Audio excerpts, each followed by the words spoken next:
Isang produktibong naging buong linggo ni Pangulong Ferdinand R. Marcos Jr. Isa na rito ang pagbisita niya sa Camiguin General Hospital sa Mambadyao at sinuri ang pagpapatupad ng Zero Balance Billing Program. Ang buong linggo ng Pangulo ating pong balikan sa report ni Kenneth Pasyente.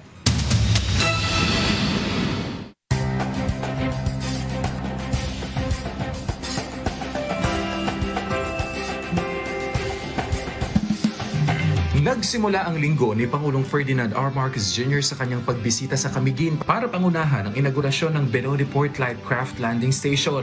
Binigyang diin ng Pangulo ang kahalagahan ng moderno at epesyenteng infrastruktura ng mga pantalan upang masuportahan ang patuloy na paglago ng industriya ng turismo sa Camiguin at mapadali ang paggalaw ng mga tao, kalakal at mahalagang serbisyo. Binisita rin niya ang Camiguin General Hospital sa Mambahaw at sinuri ang pagpapatupad ng Zero Balance Billing Program bilang bahagi ng pagsisikap ng administrasyon na matiyak na may akses ang mga Pilipino sa abot kaya at dekalidad na serbisyong pangkalusugan. Nanguna rin ang presidente sa rollout ng Bawat Bayan Makikinabang program kung saan namahagi siya ng tig 10 kilo ng bigas sa mga benepisyaryo at pinaalalahanan ng mga presidential scholars na mag-aral ng mabuti sa pamamagitan ng matatanggap nilang tig 20,000 pesos. Masaya ring tinanggap ng Pangulo si tennis star at Pinoy Pride Alex Ayala sa Malacanang sa isinagawang homecoming reception para sa kanya. Martes, pinangunahan ng Pangulo at unang ginang ang inaugurasyon ng Meralco Terra o M-Terra Solar Phase 1 sa Gaban City, Nueva Ecija. Binigyang diin ng Pangulo na patunay ang proyekto ng pangako ng administrasyon na palakasin ang sektor ng enerhiya. Anya, 91% ng kumpleto ang Phase 1 at inaasahang magiging operational sa Agosto, habang target namang matapos ang Phase 2 sa 2027.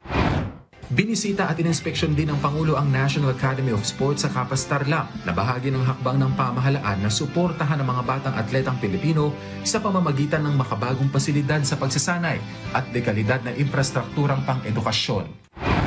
Nagkaroon din ng working visit ang Pangulo sa Singapore kung saan nakipagpulong siya kay Prime Minister Lawrence Wong at napag-usapan ang pagpapalakas ng ugnayan ng dalawang bansa sa kalakalan at pamumuhunan. Nakipagpulong din ang Pangulo sa iba-ibang business company sa Singapore na nagbunga ng positibong resulta matapos magpaabot ang mga ito ng kahandaan na i-expand ang kanilang negosyo sa Pilipinas. Dumalo rin ang Pangulo sa Milken Institute Roundtable kasama ang regional leaders kung saan binigyang diin niya ang pag-angat ng Pilipinas bilang upper middle income country at sinabi na pinalakas ng mga reformang pang-ekonomiya at infrastruktura ang kakayahan ng bansa na harapin ang pandaigdigang hamon.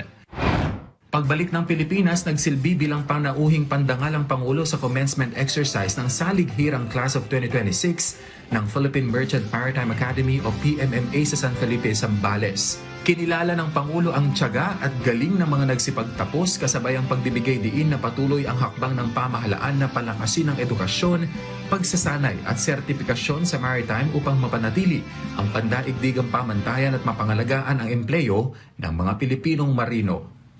Kenneth Pasyente para sa Bayan.